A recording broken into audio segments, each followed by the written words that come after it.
Western States Trucking Association is the oldest independent nonprofit trucking association in the U.S., but that's not the only unique thing about it. Western States is also home to the Coalition of American-Latino Truckers, the only subdivision of its kind in the nation.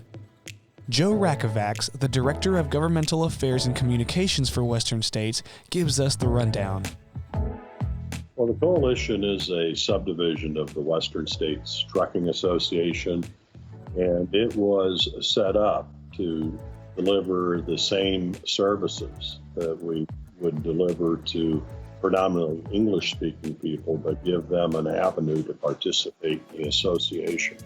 You know, out here on the West Coast, the big growth area in trucking is in the Latino community, and one of the barriers for many of them has always been language and the exclusion that causes in many organizations. And we've simply not just realized, we know that there is a desire to be able to comply with a lot of the regulations, but even USDOT won't put out their regulations in Spanish. So our staff here is really well versed in being able to deliver the same services bilingually. The trucking industry is growing more diverse by the day, but how fast is the presence of Latinos growing in the trucking workforce?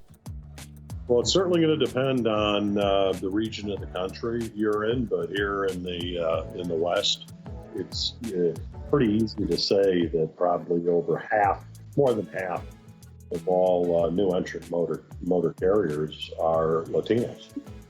Western States membership transcends international borders with members in Nepal, India, and even Mexico. So what's it like interacting with those individuals who haul across the U.S. border and the companies they work for? Well, you know, one of the real misconceptions is that because they're Mexico-based, that somehow they're substandard in their operations. That's completely untrue. We have members actually in northern Mexico, and they're actually highly educated, many of them with business degrees from U.S. colleges. These are not small companies. The makeup of the motor carrier market in Mexico is very different than it's here. It's really dominated by larger motor carriers. But at any rate, the management of those companies, they're actually very proficient in English because it's necessary for them to be able to communicate with their American customers. As the world continues to change, it's important for the trucking industry to change with it. From fleets to owner-operators, maintaining a strong and diverse workforce is a good piece of advice for anyone.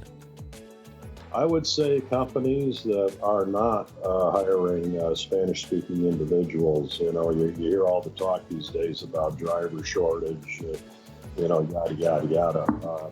The reality is that if you don't have people within your organization that are fluent in Spanish, you're missing out on opportunities.